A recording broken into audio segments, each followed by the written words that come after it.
दोस्तों जेकेपीएससी ने 10+2 लेक्चरर्स की जो वैकेंसीज को एडवर्टाइज किया था, उन वैकेंसीज को जो है उन वैकेंसीज का फाइनली अलग अलग जितने भी सब्जेक्ट से सबके 10+2 लेक्चरर्स के सबके जो सिलेबस को है वो आउट कर दिया है। यहाँ पे देखिए हमने कुछ का सिलेबस यहाँ पे शेयर किया आपके साथ, डायरेक्ट लिंक्स आपके साथ शेयर किए हैं। यहाँ पे देखिए ये है सबसे पहले पॉलिटिकल साइंस का ये सिलेबस आपका फॉर 10+2 लेक्चर पॉलिटिकल साइंस। अगर मैं बात करूं लास्ट टाइम जो आपका सिलेबस था, लास्ट टाइम के कंपैरिजन में यहाँ पे कुछ चीज़ें ऐड हुई हैं, कुछ चीज़ें डिलीट हुई हैं और बहुत माइनर चीज़ें डिलीट हुई, लेकिन बहुत ज़्यादा जो है वो इसमें एडिशन हुआ है। यहाँ पे देखिए हम स्पेसिफिकली हर एक सब्जेक्ट को तो डिस्कस नहीं करेंगे, लेकिन मोटा मोटा एक ओवरव्यू ज़रूर लेंगे हर एक सब्जेक्ट का। यहाँ पे देखिए सबसे पहले पॉलिटिकल थ्योरी, ये आपके मास्टर्स में आपका ये रहता है, टॉपिक रहता है। वेस्टर्न पॉलिटिकल थॉट है, इंडियन पॉलिटिकल थॉट है, किस किस के थॉट्स हैं क्या है, ठीक है। International practice theory and practice of international relations, तो आईआर की प्रैक्टिस और लाइक उनकी थ्योरी।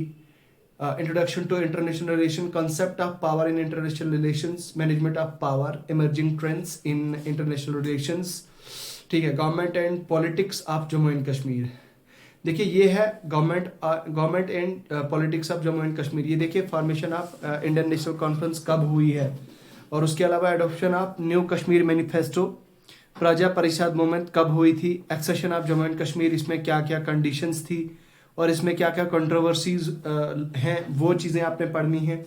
आर्टिकल 370 और like special status of Jammu and Kashmir, political structures क्या है, दिल्ली एग्रीमेंट, इंदिरा शेख अकॉर्ड क्या था, राजू फारूक अकॉर्ड क्या था, प्रेसिडेंशियल ऑर्डर्स, ठीक है। उसके अलावा रिप्रेजेंटेटिव पॉलिटिक्स, फिर है पब्लिक एडमिनिस्ट्रेशन। पब्लिक एडमिनिस्ट्रेशन में आप देखिए यहाँ पे ऑर्गेनाइजेशन थ्योरी है, प्रिंसिपल्स ऑफ ऑर्गेनाइजेशन है, इंटरनेशनल लॉ है, फिर उसके बाद कोऑपरेटिव पॉलिटिक्स है, फॉरेन पॉलिसी ऑफ इंडिया है। तो भाई ओवरऑल अगर देखा जाए तो सिलेबस काफ़ी ज़्यादा वास्ट है, ठीक है। यहाँ पे आप देखिए यहाँ पे देखिए ये पीडीएफ मैंने शेयर किया था। उसके बाद अगर हम बात करें तो ये है आपका ये दूसरा सब्जेक्ट है जो आपका केमिस्ट्री है। केमिस्ट्री का भी काफ़ी ज़्यादा देख, क्वांटम केमिस्ट्री है, मॉलिक्यूलर स्पेक्ट्रोस्कोपी है, इलेक्ट्रोकेमिस्ट्री है, केमिकल काइनेटिक्स एंड फोटोकेमिस्ट्री है, स्टेट्स ऑफ मैटर है, law of thermodynamics, chemical equilibrium, inorganic chemistry है आपकी। उसके बाद ऑर्गेनिक केमिस्ट्री है आपकी सारी, ठीक है। एंड देन ये आपका पूरा सिलेबस। देन कम्स आपका ये है आपका यहाँ पे देखिए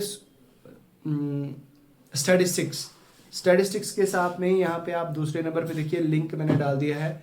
जिस भी सब्जेक्ट के लिए आपने अप्लाई किया है, आप अपने रेस्पेक्टिव सब्जेक्ट का सिलेबस जो है वो डाउनलोड कर सकते हैं। आपने करना क्या है कि ये सिलेबस डाउनलोड करके इसका प्रिंट आउट ले लीजिए और one by one topic by topic, word by word आपने फोकस करना है अपने सिलेबस पे। और अगर आप चाहते हैं कि स्ट्रेटेजी क्या रहनी चाहिए वो मैं आपके साथ ज़रूर शेयर करूंगा, तो आप ज़रूर अगर चाहें तो मैं आपके साथ एक प्रॉपर स्ट्रेटेजी बनाऊंगा आपके लिए, आपको गाइड करूंगा किस तरह से आपने जो है वो इसके लिए प्रिपेयर करना है। उसके अलावा है लेक्चरर हिस्ट्री है, लेक्चरर हिंदी है, उसके बाद है आपका लेक्चरर जियोलॉजी है, लेक्चरर अरेबिक है, एंड देन कम्स आपका इन्वायरमेंटल साइंस है, लेक्चरर इन्वायरमेंटल साइंस है, लेक्चरर इंग्लिश है, डोगरी है, स्कूल ऑफ कॉमर्स है, ठीक है। एंड देन आपका कॉमर्स के बाद केमिस्ट्री है, ये साइकोलॉजी है, जोलॉजी है, सोशोलॉजी है, फिजिक्स है। तो ये सारे सब्जेक्ट्स का लिस्ट है यहाँ पे पूरा प्रॉपर। अब जिस भी सब्जेक्ट के लिए आपने अप्लाई किया है तो आप यहाँ से भी डाउनलोड कर सकते हो और जेकेपीएससी की वेबसाइट पे जाके भी आप इसे डाउनलोड कर सकते हैं। ऐसा नहीं है कि आपको बस यहाँ से ही जो है वो आप अप्लाई कर सकते हैं। यू कैन अप्लाई लाइक आप अप्लाई कर सकते हैं, you can apply through you can use the website, official website of JKPSC, and then download the respective PDF of your subject. उसके बाद प्रिंट आउट निकाल के प्रॉपर आपने स्टडी करनी है इसकी। तो बस ये था एक इम्पॉर्टेंट अपडेट जो आप तक पहुंचाना ज़रूरी था। बाकी आपकी क्या राय है कमेंट सेक्शन में लिख के ज़रूर बताइएगा। इसी के साथ मैं रुखसत होना चाहूँगा इन्हीं अल्फाज के साथ। तो मुझे दीजिएगा इजाज़त। खुदा हाफ़िज़।